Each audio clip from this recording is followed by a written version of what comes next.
keď sa pozrieme za seba, úrad vlády. Pozriem sa na druhú stranu, prezidentský palác, ale hlavné, čo je, nachádzam sa v 4-hviezdičkovom hoteli Loft, ale v jeho vlastnej reštaurácii, ktorá má aj vlastný názov. Tak poďme teda k tej reštaurácii.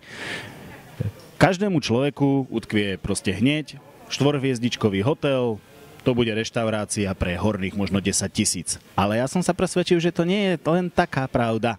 Tak aká je pravda? Pravda je, že sme reštaurácia pre všetkých ľudí, či sú bohatí, či sú není bohatí, či sa cítia dobre, alebo majú smútok v duši. Všetkých tu radi osviežime a občerstvíme našim skvelým vlastným pivečkom, ktoré si sami varíme, a špecialitkami, ktoré pripravujeme v kuchyni. To je presne to, k čomu sa chcem dostať hneď od začiatku. V dnešnej dobe už je pomerne bežné, že si nejaký podnik, nejaký priestor varí vlastné pivečko. Tých pivární a pivovaríkov na Slovensku je skutočne veľa. Vy máte taktiež svoje vlastné, čo pre... Stále sa bavíme o tom, že sme v priestoroch 4-hviezdičkového hotela. Nie je až také bežné. Tak poďme teda najskôr k tomu vášmu pivečku. Varíme si pivečiek 5 druhov, čo je tiež celkom zaujímavé. Varíme si lager, varíme si Weizen, varíme si z vrchu kvasený APA, varíme si čierne pivečko a máme taký letný špeciál, čo je vlastne čučoriedkový Weizen. Takže vlastne zastrešíme všetky chute. Hlavná ingrediencia v našom pive je to, že si ho varíme sami, že si ho varíme z kvalitných produktov a že ho varíme s láskou. Potom to pivo nepasterizujeme, nefiltrujeme, aby v ňom zostali zachované všetky látky, všetky vitamíny, všetko, čo nášmu ľudskému telu robí dobre, nie len radosť z pitia toho piva, ale aj ten pocit vlastne, že si dal niečo, čo je nielen chutné, ešte aj zdravé dokonca. Ja som prednedávnom čítal článok, že jedno pivo denne pomáha ešte aj ľuďom, ktorí chudnú. A ja keďže by som rád zhodil nejaké kilečko, tak toto by mi malo pomôcť, hej? Tak stačí sa pozrieť na mňa. Ja... Nie. Je to všetko je v hlave, hlavne, ak si to človek zoberie, tak to funguje. Čiže ak si poviete, že to pivo vám pomôže chudnúť, bude to tak, ak opačne, tiež to tak bude. Dobre, pozriem sa na vás, ale viem, kto príde za chvíľočku, takže aj Dano pije pivo? Myslím si, že aj Dano pije pivo určite. Správny chlap, a teda každý chlap, aj každý človek by podľa mňa mal piť pivo. Je tam naozaj hodne vitamínov, minerálne látky. A je fajn si posedieť pri pive s priateľmi, s ľuďmi, ktorých má človek rád. Je to dobré nielen pre telo, ale aj pre mozog. Poďme k tým priateľom. Pozerám sa okolo seba. Myslím, že každý stôl má na sebe tabulu s nápisom rezerve. Vy ste taký vyťažený? Chvála Bohu, áno. Je to výsledok našej tvrdej práce a presne teraz sa cítime fajn, keď máme vyrezervovaný skoro celý podnik. Je to úžasný pocit. Poďme teda k tej reštaurácii. Ja som si prelúskal celý váš jedálny listok a vy nie ste len taká bežná reštaurácia. Vy ste skutočne reštaurácia, ktorá chce byť k tým ľuďom. Bavíme sa o pivku, takže máte tam pivné špeciality, máte perfektné hamburgery, ktoré už získavajú svoje meno. Je to niečo máličko z našej kuchyne, z našich špecialít, ale hovorím, burgery sa snažíme robiť poctivé, je tam poctivý kus mäsa, poctivé žemle. V dnešnej dobe môžete nájsť hamburgery úplne všade, hej, úplne všade a chceme, aby na tie burgery ľudia chodili, aby cítili to, že ich naozaj pripravujeme tak, jak majú byť. Aj tieto burgery robíte s láskou ako to pivko?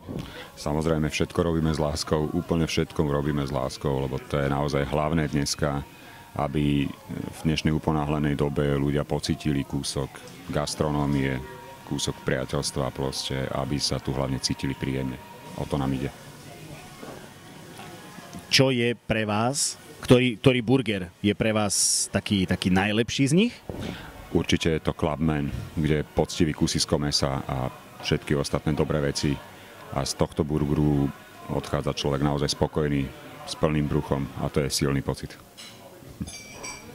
Ale snažíme sa, teda chceme, aby tie burgery ľuďom chutili, aby sa ku nám na tie burgery vracali, ale samozrejme nie je to len o burgeroch, máme tam hovädzie stejky a teraz najnovšie aj steak z štrosa.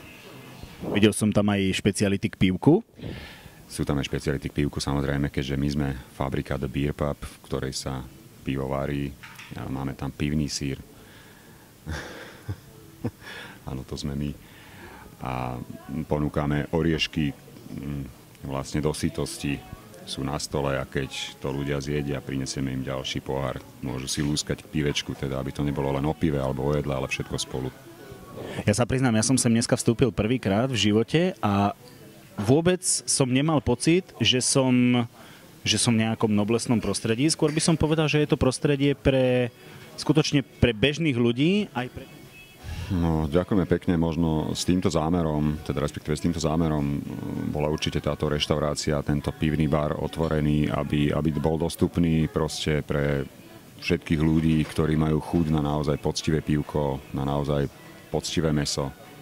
Naozaj sa snažíme robiť tú gastronómiu tak, aby to nebolo len, že čím drahšie, tým lepšie, ale nech si proste prídu ľudia ku nám vyskúšať, ako chutí naše pivko, ako chutí naša kuchyňa, ako chutí náš personál.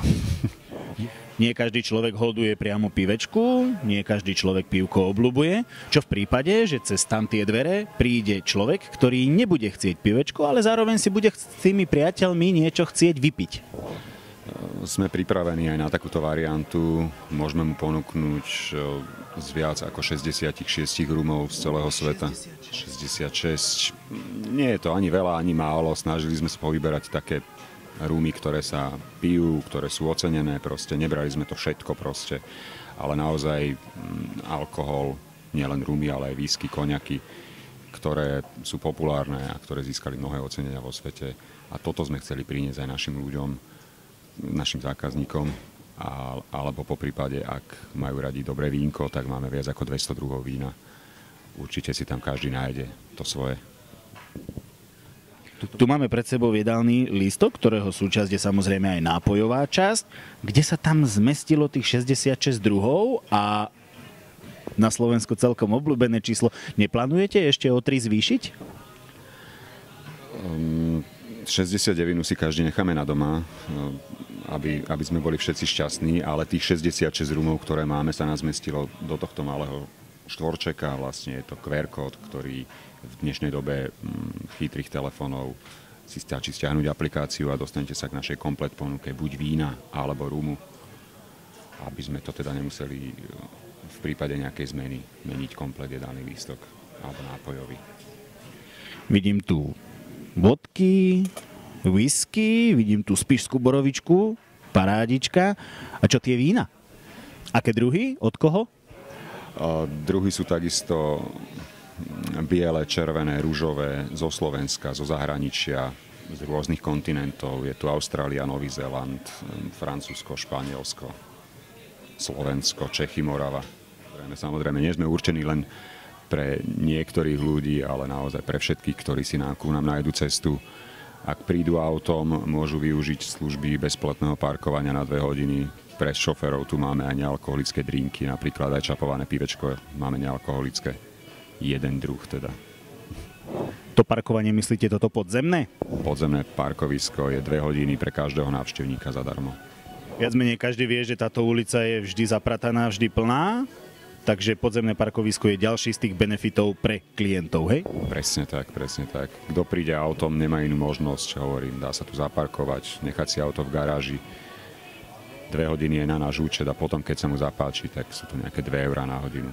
Za každú hodinu, po tých 2 hodinách teda. Burgere, stejky, pivné špecialitky, oriešky, fantastické pivo. Čo viac k vám povedať? Hotel Loft, reštaurácia Fabrika? S krásnou terasou.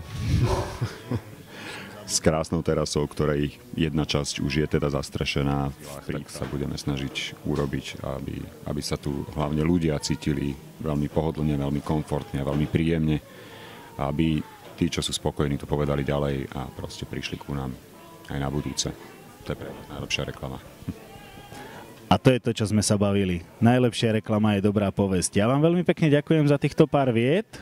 Dúfam, že reštauráciu Fabrika v tomto krásnom hoteli a tomto krásnom prostredí určite navštívi čo možno najviac ľudí.